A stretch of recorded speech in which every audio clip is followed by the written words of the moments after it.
حنا غاديين لطريق الهلاك، لأن هكذا المسيرون ديالنا لا يخافون الله عز وجل، يرسمون طرقا للفساد، والنتيجة حنا بغاو يجعلونا بحال القطيع. نحن لسنا قطيعا، نحن بشرا، أعطانا الله سبحانه وتعالى عقولا، خص الإنسان يفكر ويميز. ربي اللي يضمن لك الرزق ديالك ماشي هؤلاء. وما خلقت الجن والإنس إلا ليعبدون. رجعنا الله، تبنا الله، جالسين على المهرجانات وجالسين على الخمور وكنعطيو الرخص ديال الخمور والملاهي، وجالسين كنصرفوا الاولاد ديالنا على على على على, على الاخلاق اللي جات بها الشريعه، وجالسين كنحرفوا في المناهج في الجامعات وفي المدارس، وجالسين ننشروا الالوان ديال وان لوف، ونسينا باش نرجعوا الله. اما يجيب المضطر اذا دعاه ويكشف السوء ويجعلكم خلفاء الارض أإله مع الله قليلا ما تتذكرون. على العموم حنا غلاء الاسعار الا جينا نتكلموا فيها الاخوه غير باش نتفاهموا، غلاء الاسعار عنده سبب واحد، سبب واحد. تبقاوش تقولوا نتوما الانفلاسيون اللي كتقولوا هنا ولا التضخم ولا كذا، هادشي تيضحكوا علينا، هادي يضحكوا علينا في زمن كورونا، ودابا تيضحكوا علينا بالحشرات انتقام من البشريه، بغاو المليار الذهبي. شوف اسمع حاجه واحده، علاش الغلاء الاسعار نربطوها بالشرع. يقول النبي صلى الله عليه وسلم في الحديث الذي اخرجه الامام بن ماجه في سننه بسند المتصل الى ابن عمر، قال ابن عمر: كنت عاشر عشرة رهط عند رسول الله فاقبل علينا بوجهه فقال: يا معشر المهاجرين 5 اذا ابتليتم بهن واعوذ بالله ان تدركوهن. نذكر لك علاش غلاء الاسعار: وما لم تحكم ائمتهم بما انزل الله الا ابتلاهم الله بالسنين وشده المؤنه وجور السلطان. لو أمسك الله القطر من السماء وأذن للأرض أن لا تنبت حبة واحدة كل شيء يموت. وجيبوا لي هذيك السحب الاصطناعية اللي جالسين كتكذبوا علينا بها. واش عباد الله كما تيقولوا هما الدول العظمى ما يوصلوش القوم عاد، ما يوصلوش ليها. واش عباد الله بيضا تيخرج مؤخرا لما جات ديك الكوارث وهي انذارات من عند الله عز وجل، تيقول هذه مناطق من كوبا. اعلنوها مناطق من كوبا ولا ما؟ طيب فين القوة وفين العتاد؟ ما كاين والو الإخوة، راه هباء لا شيء امام الله عز وجل. هذا ابتلاء من الله. واش غنغوتوا على البطون ديالنا؟ فقط على البطون ديالنا، وحنا شفنا الدين ديالنا تيضيع. هذا بسبب كما قال الله عز وجل: وما اصابكم من مصيبه فبما كسبت ايديكم ويعفو عن كثير. الله سبحانه وتعالى يقول: ولو ان اهل القرى امنوا واتقوا لفتحنا عليهم بركات من السماء والارض. بركات، سماء تمطر وارض تنبت. الله الذي يرسل الرياح فتثير سحابا فيبسطه في السماء كيف يشاء ويجعله ركاما فترى الودق يخرج من خلاله فإذا أصاب به من يشاء من عباده إذا هم يستبشرون وإن كانوا من قبل أن ينزل عليهم لمبلسين. فانظر إلى آثار رحمة الله كيف يحيي الأرض بعد موتها إن ذلك لمحيي الموتى وهو على كل شيء قدير. شكون الذي يأمر السماء أن تمطر؟ من؟ الله. وسير أمن جعل الأرض قرارا قبل منها، أمن خلق السماوات والأرض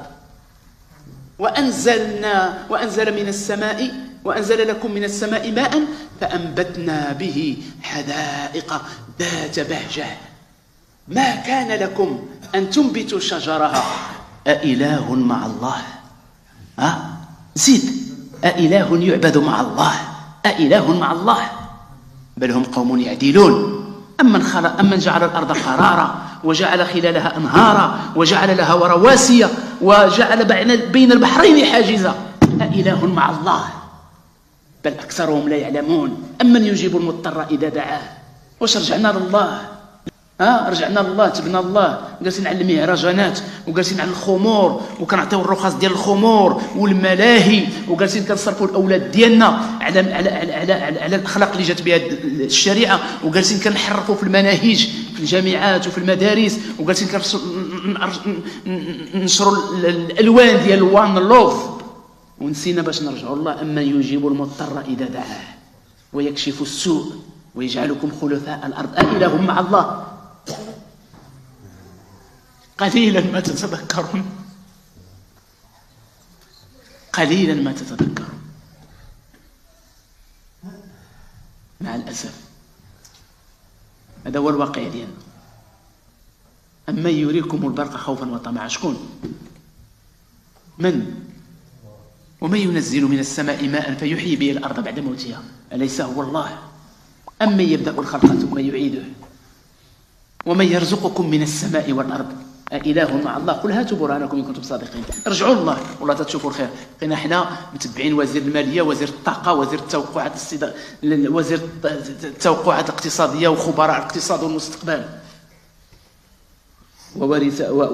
وحشر لسليمان جنوده من الجن والإنس والطير فهم يوزعون حتى إذا أتوا على وادي النمل قالت نملة يا أيها النمل ادخلوا مساكنكم لا يحطمنكم سليمان وجنوده وهم لا يشعرون فتبسم ضاحكا من قولها وقال ربي أوزعني أن أشكر نعمتك التي أنعمت علي.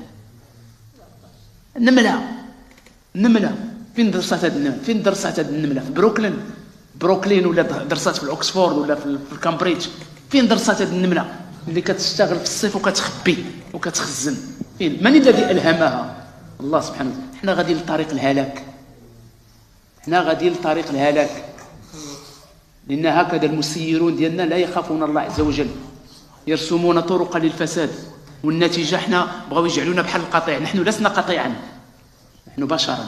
أعطانا الله سبحانه وتعالى عقولا، الإنسان يفكر ويميز. ربي اللي يضمن لك الرزق ديالك ماشي هؤلاء. وما خلقت الجن والإنس إلا ليعبدون ما أريد منهم من رزق وما أريد أن يطعمون إن الله هو الرزاق ذو القوة المتين. اش قال لهم إبراهيم؟ إنما تعبدون من دون الله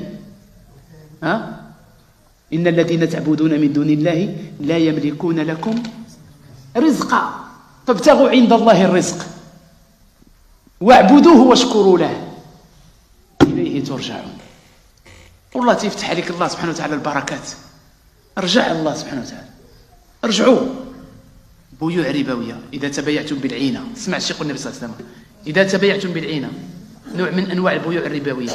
إذا تبايعتم بالعينة، يقول النبي صلى الله عليه وسلم إذا تبايعتم بالعينة ورضيتم بالزرع واتبعتم أذناب البقر وتركتم الجهاد في سبيل الله سلط الله عليكم ذلا لا ينزع عنكم حتى ترجعوا إلى دينكم. وخصكم تعرفوها مزيان أن الدول ديالنا المتخلفة النائمة اللي كيسميونها الدول النامية، باش تعرفوها كل التجارب كتجرى علينا، لا في الخضر لا في الطماطم لا في عدة خضر حنا كتستهلك. ودابا حنا عاد فقنا الكرش ديالنا عامرة بالحشرات.